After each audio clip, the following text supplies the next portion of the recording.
ఏంటి ఎంత కంపు కొడుతుంది? ఆయన చెత్త డస్ట్బిన్లో వేయచ్చు కదా, రోడ్ల మీద పడేసారు ఎందుకు? ఒరే నువ్వు టీ తాగిన కప్పు ఎక్కడ వేస్తావురా? డస్ట్బిన్లో వేస్తావా? వేయు.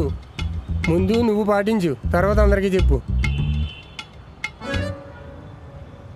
ఒరే నాన్న ఆకలేస్తుందా? అవును. సరే అయితే తినేసిన తర్వాత మిగతా పని చూసుకుంటాను. ఓకేనా? ఓయ్ అయ్యా బాత్రూమ్ క్లీన్ చేయాలి, చేస్తావా? 500 ఇస్తానా? చేస్తాను సార్. నాన్న బాత్రూంలో ఎందుకు? 500 ఉంటే దీనికైనా వస్తాయి. ఏంటి డిస్కషన్? నువ్వు చేస్తావు, ఇంకోటి చూసుకోమంటావా? లేదు బాబు, కొంచెం భోంచేసి వస్తాను. అంతవరకు టైం లేదు, ఇప్పుడు చేస్తున్నట్టు చేయి, లేకపోతే మానే. సరే బాబు వస్తాను. 5 నిమిషాలు కూర్చో, ఇప్పుడు వచ్చేస్తాను. రా. కూర్చోరా.